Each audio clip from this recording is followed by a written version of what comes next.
So in blood clotting, as and when we get a cut, wound or incision, anywhere in our body, the blood starts oozing out. And I told you yesterday that blood vascular system is a closed system.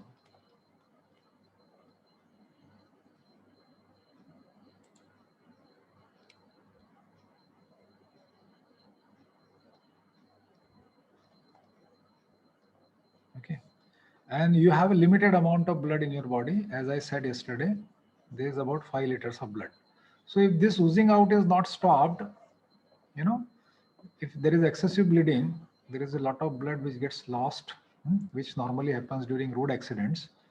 So your life, person's life can be at stake. It can lead to even death. In fact, majority of deaths during road accidents, they take place because of excessive bleeding. So it is very important that in a timely manner, this cut, this wound or incision, whatever has taken place, its mouth be capped, it be closed, so that that oozing out of blood or that flow of blood can be stopped. Fortunately for us, nature has provided a very effective clotting mechanism, and all of you must have witnessed it, that within no time, within a few minutes, within a couple of minutes, this mouth of this cut or wound or the place of incision, there is a clot formation takes place, and oozing out of blood or flow of blood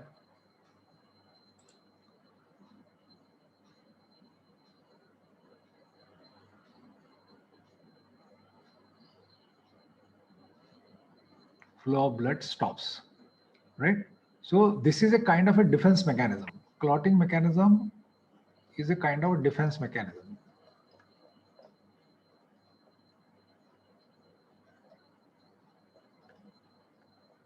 And nature has provided all of us with this particular mechanism.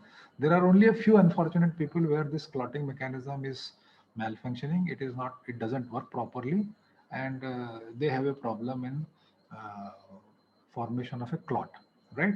So please understand that this is a kind of a defense mechanism. It stops excessive bleeding, it stops excessive flow of blood from within your body, and thereby prevent from further complications, right? So clotting mechanism, for the sake of understanding, can, there are three what you can say steps, three stages. In clotting mechanism, there are three stages. Stage one is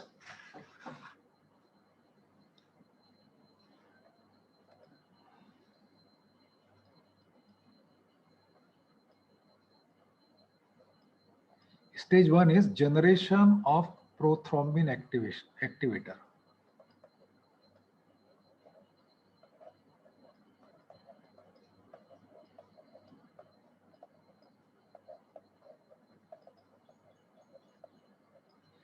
Stage two is conversion of prothrombin, PT, prothrombin. You can write down full. Prothrombin to thrombin. We will write it as T. And stage 3, conversion of fibrinogen to fibrin. So these are the three stages: stage 1, stage 2, and stage 3. Stage 3 again has three reactions. You have reaction 1 or reaction A. First reaction in this is called as proteolysis. Proteolysis. What happens in proteolysis? Stage fibrinogen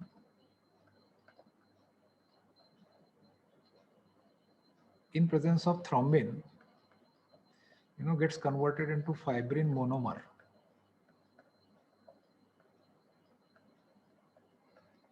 Plus peptides are formed.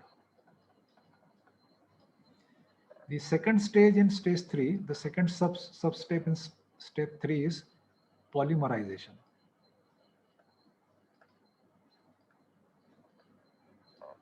So in polymerization, what do you have? You have fibrin monomer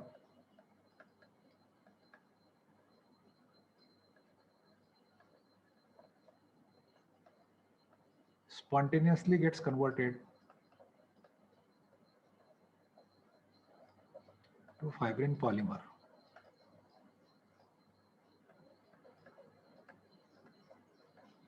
And third stage, C stage substep of the stage 3 is clotting.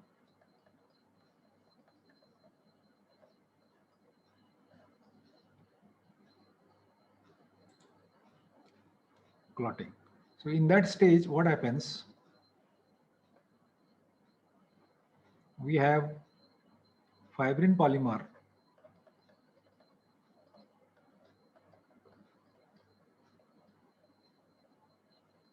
in presence of factor 13A. You can write down factor 13A. You know, it forms insoluble clot. Insoluble fibrin clot.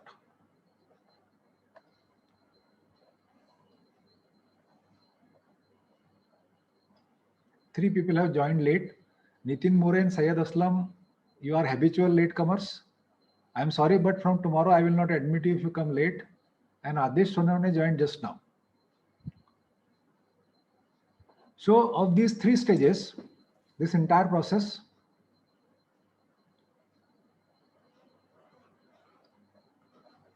this is the only visible stage. This reaction only is visible. Rest of the reactions, they are not visible. They take place spontaneously once somebody incurs a wound, somebody incurs a incision, you know, or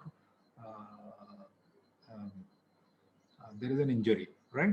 So it takes place automatically, it gets triggered automatically. And what you see at the end of 2-3 minutes is the formation of an insoluble clot at the mouth of the wound, at the mouth of the injury, which prevents excessive flow of blood from the blood vascular system. Please remember, I am repeating it once again, that we have a very limited amount of blood in our body. So excessive loss of blood can have serious complications. So these are the three reactions, and we'll understand each one of them sequentially. Stage 1, what is generation of prothrombin activator? Stage 2, how prothrombin gets converted to thrombin. And stage 3, how conversion of fibrinogen takes place to fibrin, right? Before that, let us understand what are clotting factors. So next heading you can write down in your notebook is clotting factors.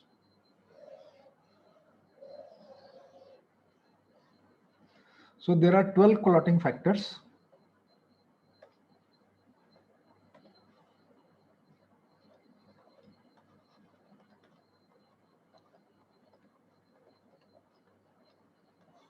There are 12 of them.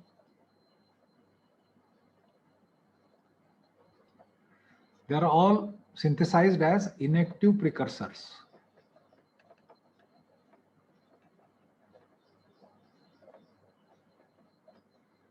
Or we call them as zymogens. And when the trigger comes, what is the trigger? Trigger is an injury, a wound, an incision.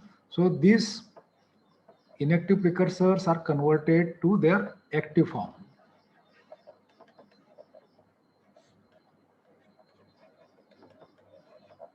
An active form of one clotting factor in turn converts. Chanchal Kadam is joining now. Active form of one factor converts inactive form of the next. So it goes like this.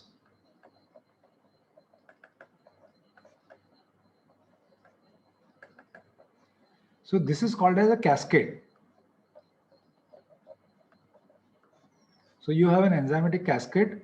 So what is the importance? What is the significance of cascade? Because in cascade at every stage, the signal gets amplified. Signal is amplified.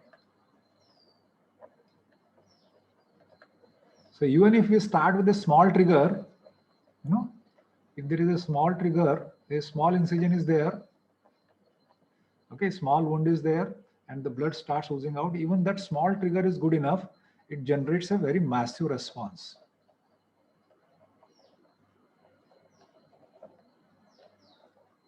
Okay, any breach of blood vascular system, integrity of blood vascular system, breach matlab any break in the integrity of the blood vascular system, and I have been telling you that it is a closed system. Okay, any breach, any opening, any incision, any cut, any wound, breach of integrity of this blood vascular system is considered as an emergency. Okay, it is taken up on top priority, and that particular wound or that particular incision is capped, is closed, so that blood stops flowing out. Because as I said, and I'm repeating, that excessive bleeding, excessive loss of blood, can have very serious consequences. Even a person can lose his or her life also, right? So this is taken as an emergency, this is taken as a top priority, and that particular breach, that particular cut, that particular incision is immediately capped. And fortunately, nature has provided, without any discrimination, all of us with a very effective clotting mechanism. Okay, and we'll see what is the biochemistry of that clotting mechanism. वही हम अभी पढ़ रहे हैं. So I told you that there are three distinct stages: stage 1, stage 2, and stage 3. And stage 3 has got 3 substages. In that, the last substage, that is conversion of fibrin polymer, which is soluble, into conversion of fibrin polymer insoluble or clot formation. That is the only stage that is visible to us. Rest of the stages, rest of the reactions, biochemical reactions, are taking place without you seeing them, right? Let us see what are the different clotting factors. So if you are ready with pen and notebook, I will dictate some of the things, I will write some of the things, you can write down. So there are 12 of them, and they are represented in the form of Roman numerals.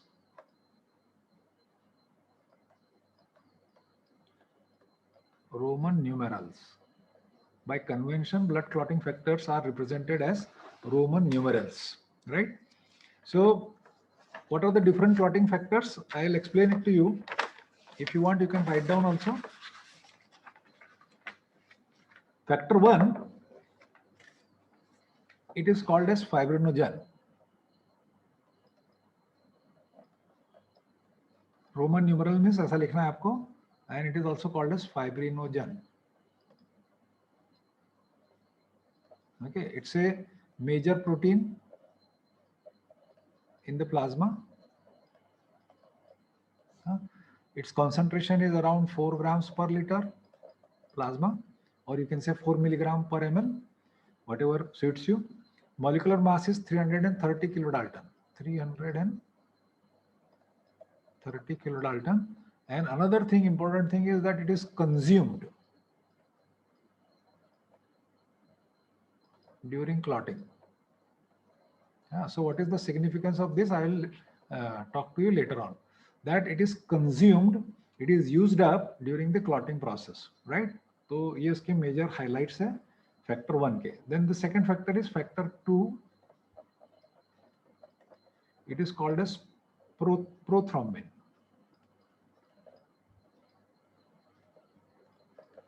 It is called as prothrombin. Its characteristic है, it is synthesized in the liver.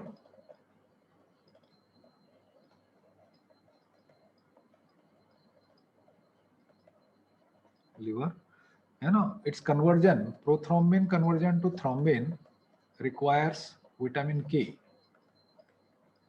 Vitamin K is required for conversion of prothrombin, which is inactive precursor, zymogen, to its active counterpart, that is thrombin. It requires presence of vitamin K. It is very important. Vitamin K is required for its presence, and its molecular mass is 66 kilodalton. 66 kilodalton. Then you have factor 3. Factor 3 is also called as thromboplastin,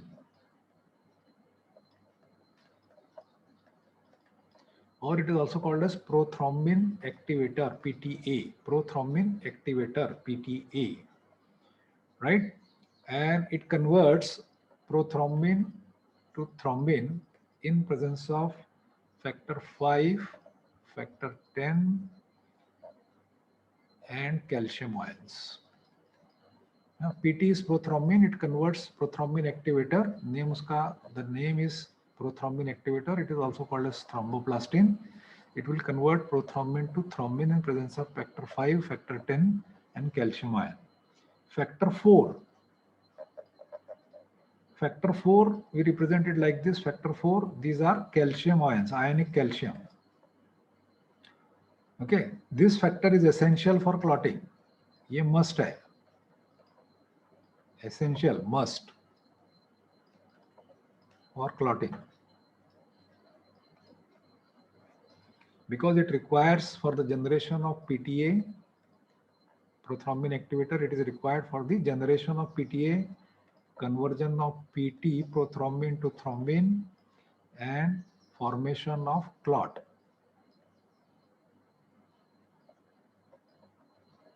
It is required for these three biochemical reactions: generation of prothrombin activator, conversion of prothrombin to thrombin, and formation of the clot, the final stage. Right? So these are the four factors. Factor 5.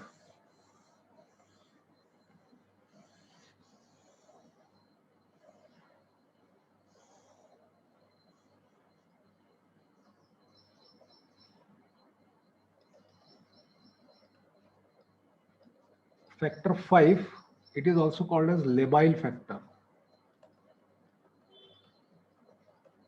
And it is involved in the conversion of prothrombin to thrombin by the prothrombin activator. Then you have factor 6, or rather factor 6 is not there, factor 7.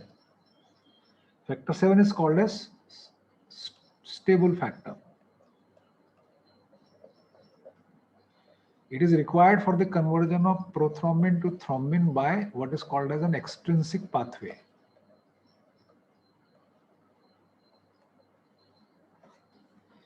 It is required for the conversion of prothrombin to thrombin by extrinsic pathway.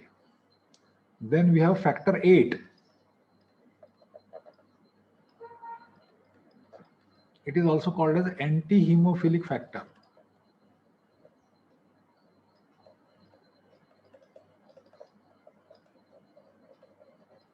Anti-hemophilic factor, it is required for the conversion of prothrombin to thrombin by intrinsic pathway.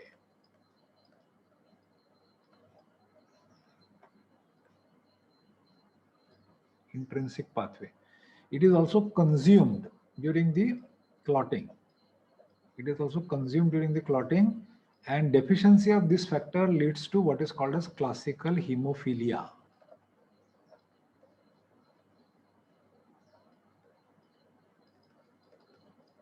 It's a blood disorder, it's a disease, it's a pathological condition where if the person doesn't have, or deficiency of factor 8 is there, then that person will not have a very efficient clotting mechanism. Okay, the blood will not be able to clot. Okay, and as a result of that, these kind of people, they are very susceptible. When they get an injury, it becomes very difficult to control the flow of blood, because they lack anti-hemophilic factor, and they lack the capability of formation of a clot. So that particular pathological condition is called as hemophilia, classical hemophilia. ये सवाल आता है कि what causes hemophilia? Deficiency of factor 8 is responsible for hemophilia. Factor 9. Factor 9 is called as Christmas factor.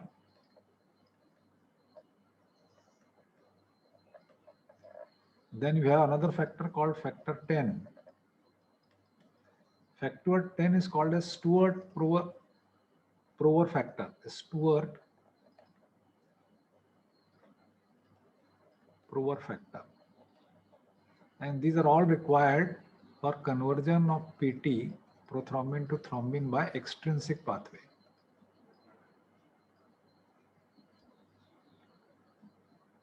Then you have factor 11. Factor 11 is required for conversion of PT to thrombin by intrinsic pathway.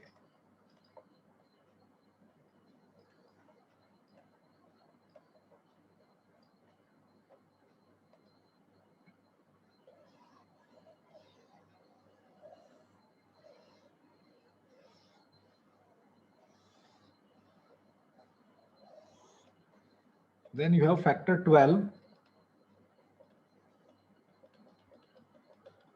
This factor 12 is called as Hageman factor.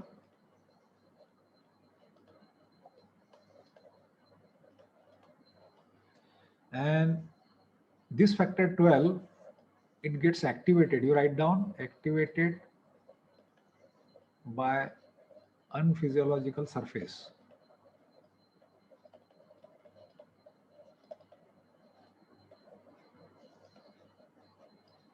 Okay, so when blood comes in contact with unphysiological surface means glass or any other thing. Okay, when it comes in contact with that, when your body gets an injury and when blood comes in contact with some other surfaces, then the first factor to be activated, which gets converted from its inactive precursor to the active, is this particular factor, Hageman factor, factor 12. And factor 13, it is called as fibrin stabilizing factor.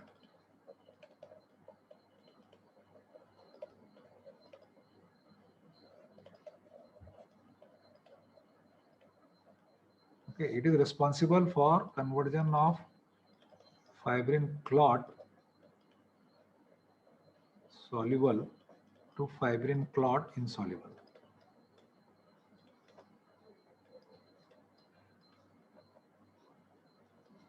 It takes place in presence of active form of factor 13, 13A. So these are the 12 factors and their characteristics in brief. And all of you must remember these factors, particularly factor 8, which plays an important role, and what are the factors which are involved in intrinsic pathway, and what are the factors which are involved in extrinsic pathway. Okay, so now we'll take up stage 1.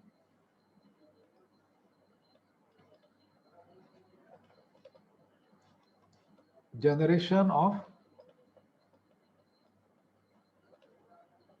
you can say generation or synthesis of prothrombin activator. Stage 1 is generation or synthesis of prothrombin activator. Okay, there are two mechanisms by which this can be generated. Those mechanisms are called as, you have two pathways by which prothrombin activator can be generated.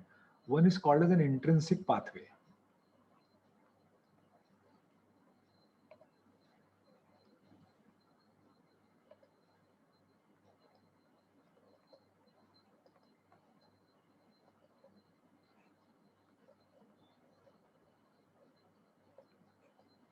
And the other one is called as an extrinsic pathway.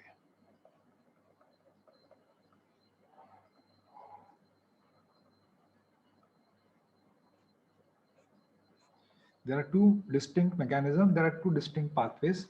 Intrinsic pathway is triggered when you have a damaged surface.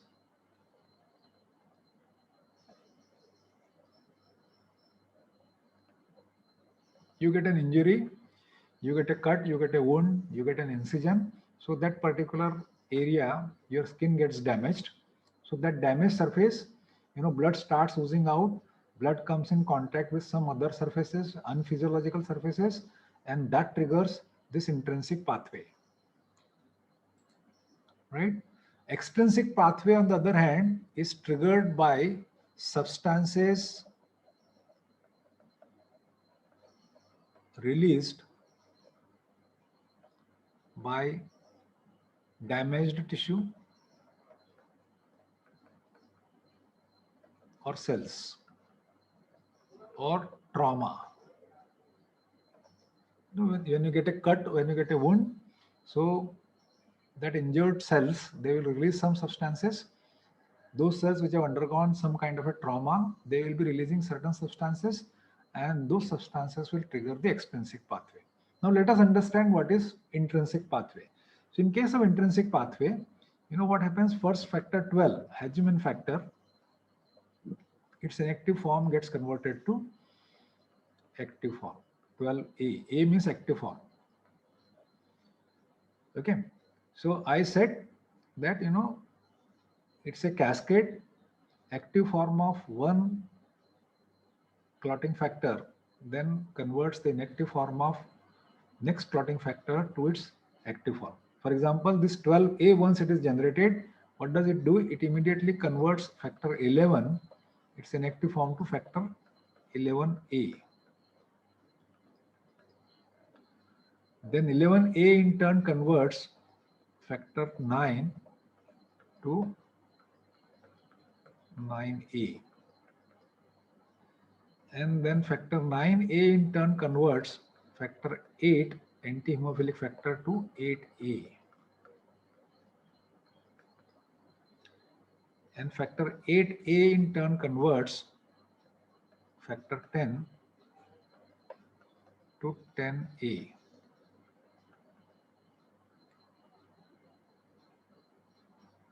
Right? Similarly, the substances which are released by the damaged tissue or cells, or the trauma which is caused because of the injury, and those tissues will will be secreting some substance. So what do? They will convert factor 7 to 7A. And then this factor 7A in turn will convert factor 10 to 10A. And this 10A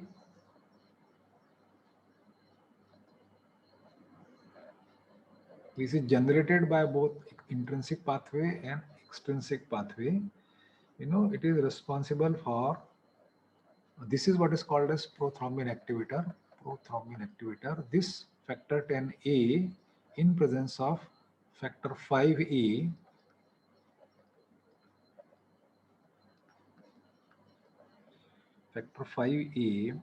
and phospholipids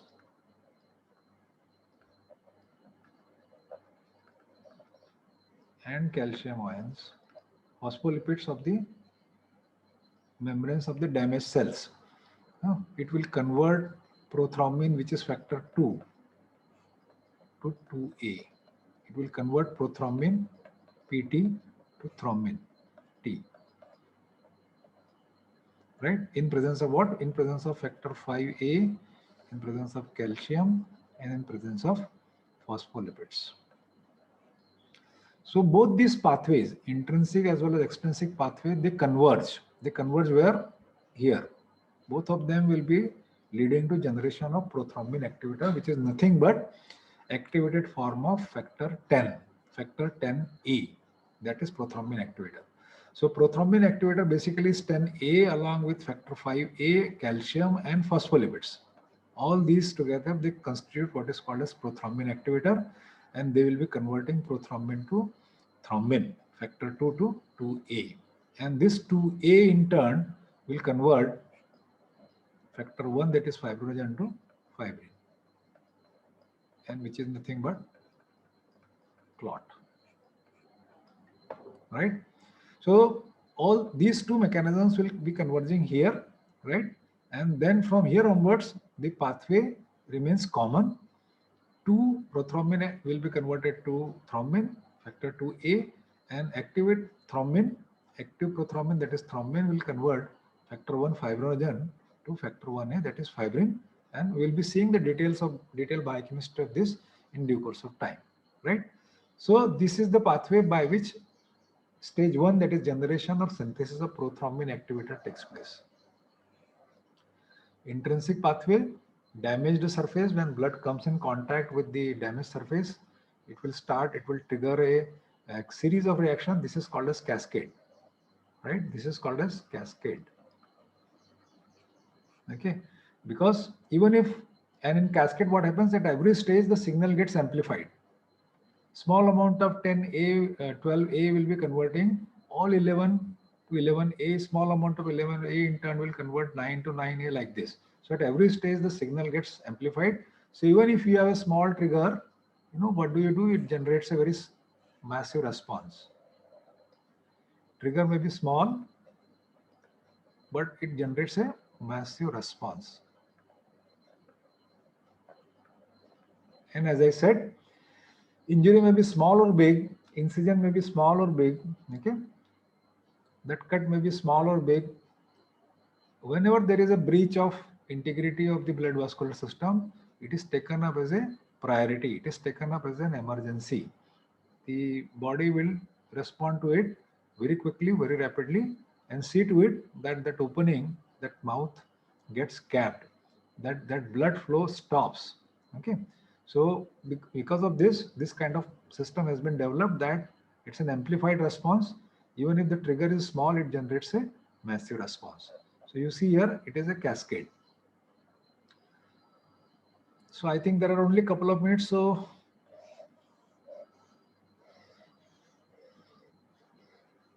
this is stage 1 that I discussed today. Stage 2 is conversion of prothrombin to thrombin. What is the biochemistry of conversion of prothrombin to thrombin? And stage 3, this is stage 2, and stage 3 is what is conversion of fibrinogen to fibrin with its substages. So this we'll be discussing in the next lecture. So for today, thank you very much for attending. And those who are coming late regularly, my advice to them